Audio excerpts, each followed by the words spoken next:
Whispers from the Floorboards. I always believed my house held secrets, but I never expected to find them beneath the creaky floorboards of my own bedroom. It started with a chill, a whisper of air that didn't belong, and a hollow sound underfoot that beckoned me to look closer. What I found was a diary, old and worn, its pages filled with a stranger's scrawl that detailed fears I had never voiced and secrets I had never shared. Yet, as I flipped through the entries, a cold realization settled in. The handwriting gradually became familiar, too familiar. It was mine. Each entry was a moment from my life, twisted into the most terrifying version of reality. My heart raced as I read about the shadows that lingered just out of sight, the whispers that echoed in the silence, and the feeling of being watched by unseen eyes. The diary knew everything about me, even the nightmares that left me gasping for air in the dead of night. But it was the last entry that froze my blood, a description of the very moment I found the diary, ending with the words, "It's watching me." I couldn't understand how this was possible. How could my private terrors be laid bare on these pages? Who, or what, was the author of this cruel chronicle? The questions swirled in my mind as the room grew colder, the shadows deeper. I could feel a presence, something lurking just beyond my perception, something that reveled in my growing fear. The days that followed were a blur of paranoia. I felt eyes on me at all times, a weight of scrutiny that never lifted. Sleep became a luxury I could no longer afford, each night a battle against the terror that the diary might write a new entry, my last. I began to see things, or at least, I thought I did. Figures in the corner of my vision, movements in the mirror that weren't my own, and always, the sensation of being followed. Desperate for answers, I turned to the history of the house, searching for any clue that might explain the diary's existence. What I found was a tapestry of tragedy. Previous occupants had vanished without a trace, their disappearances attributed to the house's unlucky nature. But I knew better. There was something here, something ancient and malevolent, and it had its sights set on me. As I delved deeper into the mystery, I uncovered tales of a spirit, a watcher in the walls that fed on fear and sorrow. It was said to be bound to the house, a guardian of secrets that ensnared the souls of those who dared to uncover its past. I realized then that the diary was not just a record of my fears, it was a trap, a lure to draw me into the watcher's gaze. Tonight, I write this with trembling hands, the diary open beside me, its pages hungry for more. The air is thick with anticipation, and the darkness feels alive. I can hear it now, the faintest whisper, a voice that's not my own, saying, "I'm here." The watcher is close, so very close, and I fear that this entry may be my last. For if the diary is to be believed, tonight is the night it finally reveals itself. The house breathed. I felt it in the way the floor trembled beneath my feet, in the way the walls seemed to lean in, conspiring secrets. The diary lay open on my nightstand, its pages like a map leading me deeper into the abyss. I couldn't tear my eyes away from the last entry, the one that bore my own handwriting. It mocked me, a reflection of my innermost terrors.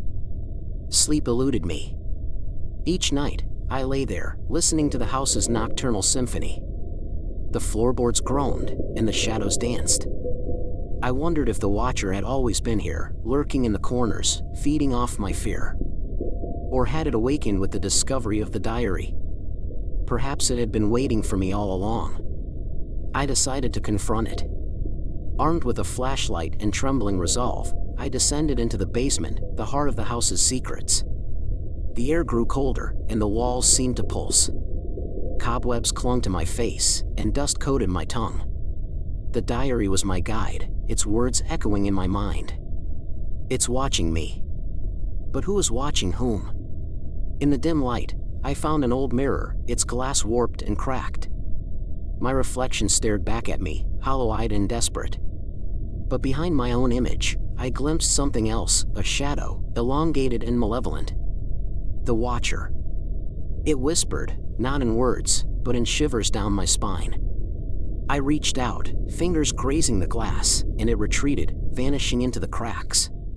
Back in my room, I studied the diary anew.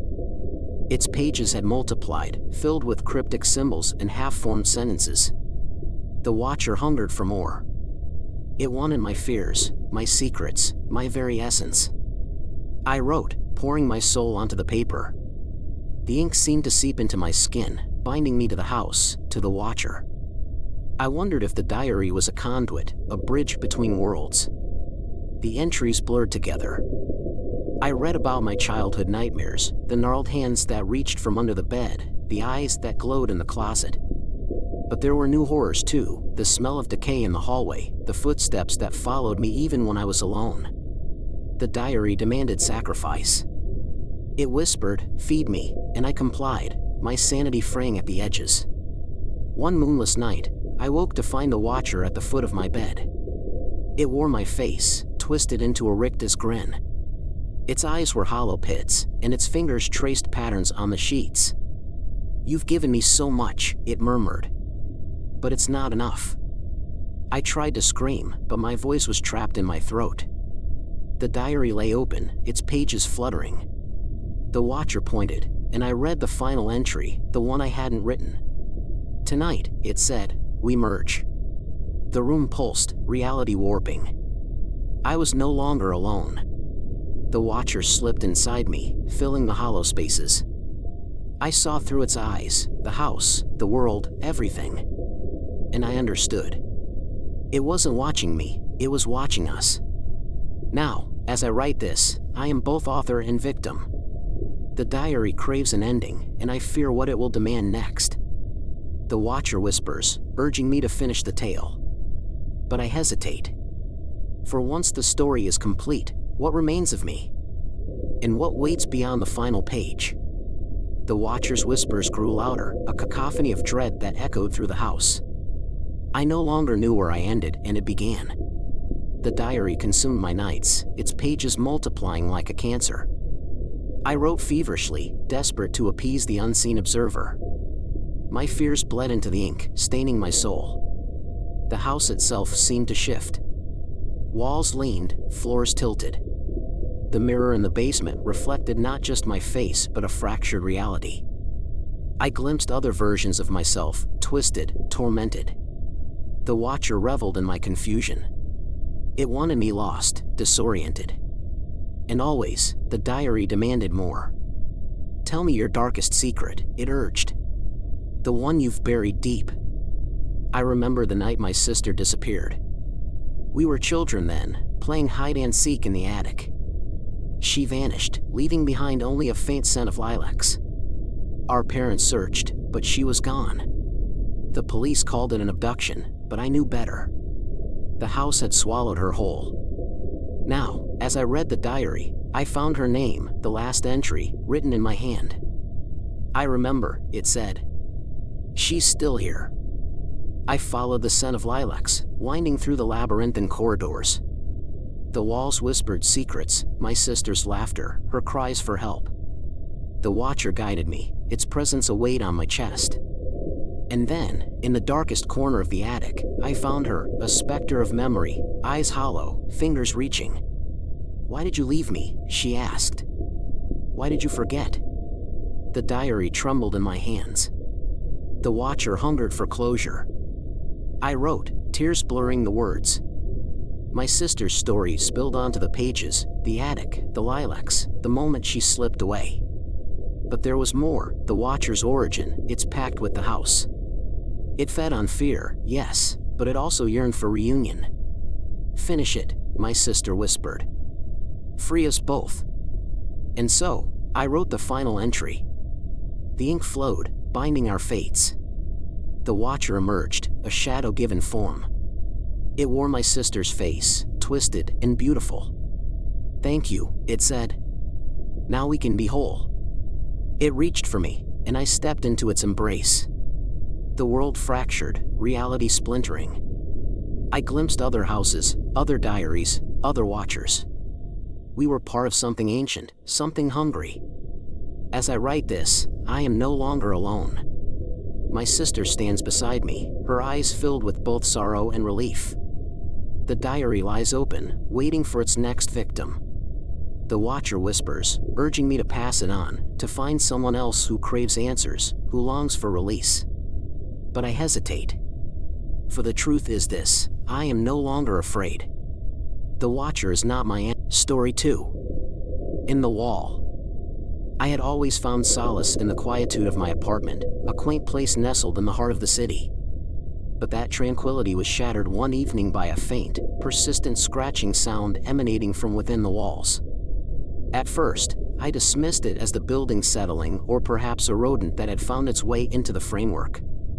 However, the scratching grew louder, more desperate, as if something were trying to claw its way through the plaster. I pressed my ear against the cool wall, trying to discern the source of the noise. The scratching ceased abruptly, replaced by a silence that felt heavy, expectant. Tentatively, I knocked on the wall, a hollow sound that echoed in the stillness of the room. Then, a whisper, so soft it was almost lost in the silence, "Let me in." Chills ran down my spine as I stepped back from the wall.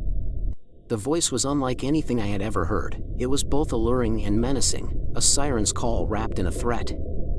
I couldn't understand how this was possible. Voices don't come from within walls. Yet, there it was again, a murmur like a caress against the bricks, "Let me in." The following days were a blur of sleepless nights and eerie occurrences. Objects in my apartment began to move of their own accord, and the air grew thick with a sense of being watched. I tried to convince myself it was stress, lack of sleep, anything but the reality that my home was no longer my sanctuary. One evening, as the sun dipped below the horizon, casting shadows that danced across the walls, the scratching returned. This time, it was accompanied by a voice, clearer, more insistent, "Let me in, let me in, let me in." It repeated like a mantra, a plea, a command. I couldn't ignore it any longer. I had to find out what was behind the wall. Armed with a hammer and a mounting dread, I approached the source of the sounds. With each strike against the wall, the voice grew louder, angrier. Plaster and dust filled the air, and as I tore away the last piece, I braced myself for what I might find. The wall yielded to my hammer, revealing a hidden cavity. Dust motes danced in the dim light as I peered into the darkness. The room beyond was small, claustrophobic, and smelled of decay. The scratching had ceased, replaced by a low hum that seemed to vibrate through my bones. I stepped over the threshold, my footsteps echoing eerily. The walls were lined with ancient symbols, etched into the stone with precision. They pulsed with an otherworldly energy, and I realized this was no ordinary room. It was a prison, a place where something had been trapped for centuries. In the center of the chamber stood a pedestal, upon which rested an ornate box. Its surface was adorned with intricate carvings, depicting scenes of suffering and torment. My heart raced as I lifted the lid, revealing a pulsating heart, the source of the scratching, the voice. The heart was not human, it was a grotesque fusion of flesh and stone. Veins snaked across its surface, connecting it to the walls, to the symbols. And it beat, a slow, deliberate rhythm that seemed to synchronize with my own heartbeat. The voice returned, stronger now, reverberating through the chamber, "Let me in." I hesitated. What was this creature? Why had it chosen me?